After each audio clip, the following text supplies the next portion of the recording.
वो हमें ना रोज कह देता है डॉक्टर आपकी तबीयत खराब है, खांसी है, घर में किसी और को तो नहीं? हाँ जी है जी।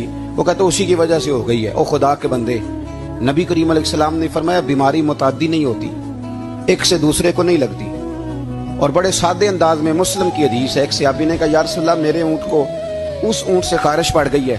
तो अल्लाह के रसूल फरमाने लगे तेरे ऊंट को तो उससे पड़ी है, तो उसको कहां से पड़ी थी? कहने लगा जी वो तो कुदरती मामला है। तो हुजूर फरमाने लगे ये भी कुदरती मामला है। अब हमें जो मर्जी, आला हज़रत के जमाने में लोगों ने कहा कशिश सकल है, जमीन अपनी तरफ चीजों को खींचती है। दलील क्या है?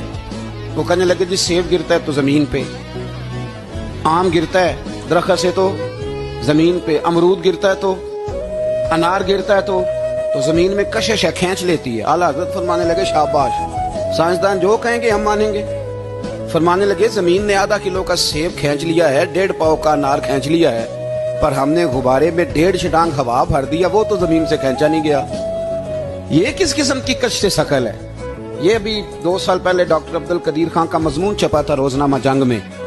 वो कहता मुझे वो मौलवी चाहिए था जिसके पास कुरान हदीस भी हो और साइंस के उलूम भी हो।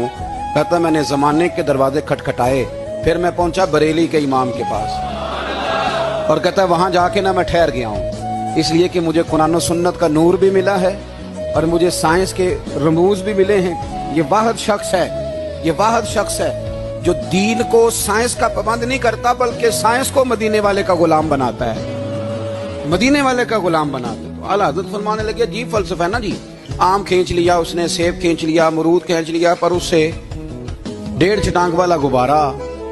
तो लोगों ने कहा हुजूर फिर मसला क्या है? आप फरमाने लगे मसला ये है कि हर चीज अपनी असल की तरफ लौट जाती है। हर चीज अपनी, सेब अमरूद अनार जमीन से पैदा होते हैं तो जमीन पे गिरते हैं। हवा की असल ऊपर है, इसलिए जब गुब्बारे में हवा भरेंगे तो हवा उसको ऊपर ले जाएगी। हाँ जब उससे हवा निकल जाएगी तो फिर गुब्बारा जो जिसकी असल होती है उधर लौट जाता है। इंसान मिट्टी से बना है तो जाता कहाँ है? मिट्टी दे मिट्टी रहना ही एमी का दी बल्ले बल्ले, अज मिट्टी दे उत्ते बंदिया ते कल मिट्टी दे थल्ले।